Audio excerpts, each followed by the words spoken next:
देखो, ये आकाशवाणी की जो कैंटीन है, मैं 30 साल से यहाँ पर आता हूँ और 5.5 साल से यहाँ रह रहा हूँ।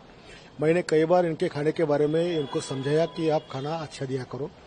15 दिन का अंडा, 15-20 दिन का नॉनवेज, सब्जियां 2-2, 4-4 दिन की।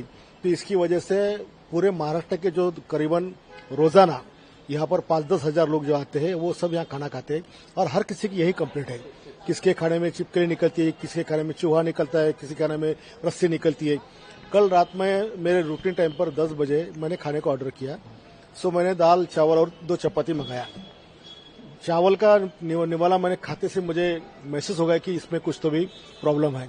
सो दूसरा निवाला खाने के बाद में मुझे वोमिटिंग हुई और मैंने उसका स्मेल लिया तो वो निष्कृष्ट दर्जे का खाना नहीं था, वो सड़ा हुआ खाना था। तो मैं जैसी हालत में मैं खाना खा रहा था वैसे मैं नीचे गया और वो मैनेजर से मैंने पूछा कि ये खाना आपने दिया है? बोले हाँ हमने दिया है। तो किसने लाया था? तो सब लोगों को लाया। मैंने मैनेजर और उनके 6 लोग और जो बैठे हुए खाने पर जो लोग बैठे थे उसको सबको ये स्मेल दिखाया। तो बोले ये बहुत गंदा है, ये खाने जैसा नहीं है। फिर मैंने उनको बताया कि मैंने आपको 10 बार ऐसे समझाया कि आप खाना अच्छे से दिया करो। आप हमारी जिंदगी से खेल रहे हैं, हमारी जान से खेल रहे हैं। ये अगर हम ये पॉइजन वाला खाना खाएंगे तो हम कल हमारी जान को कुछ भी हो सकता है। आज हजारों लोग वहां आते हैं, कर्मचारी आते हैं, पार्टी के कार्यकर्ता आते हैं। आप इसी तरह का खाना अगर उनको पेश करते हैं या देते हैं तो उनकी तो जान खतरे में। इसलिए जो रिएक्शन मेरी बात में रात में आई तो बहुत समझाने के बाद में, हर भाषा में समझाने के बाद अगर ये लोग सुधरते नहीं है तो मुझे मेरी स्टाइल से मुझसे बात करना पड़ेगा। मेरे ख्याल से हर साल हजारों कंप्लेंट सरकार की तरफ एक कैंटीन की जाती है। वो सारी कंप्लेंट को क्यों नजरअंदाज किया जाता है ये मुझे पता नहीं है। बार बार 30 साल से एक ही कंत्राटदार को ये कंत्राट कैसा मिलता है?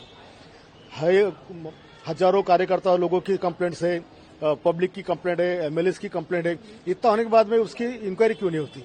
उसके पूरे किचन के अंदर चूहे दौड़ते रहते हैं, सारा गंदा माहौल होता है, सारा खाना जो है 4-4, 5-5 दिन का बना रहता है। तो ये सारी चीजें चेक होना चाहिए। वहाँ के जो कोई गायकवाड़ करके एमडी है उनका भी काम है कि उस पर देखरेख कर, लेकिन ऐसा कुछ होता नहीं है। मैं आज विधानसभा के अंदर पॉइंट ऑफ इंफॉर्मेशन के माध्यम से मैं हमारे अध्यक्ष जी से रिक्वेस्ट करूंगा कि भाई इस तरह से जो आमदार है वो आमदार की सुरक्षा आपका फर्ज है, उनका रक्षण होना जिम्मेदारी आपकी है। तो आप इस पर ऐसी कार्रवाई की कि आने वाले कल में इस तरह के होटल में कुछ भी जिससे लोगों की जान को धोखा हो, इस तरह का खाना परोसा ना जाए, खाना बनाया ना जाए।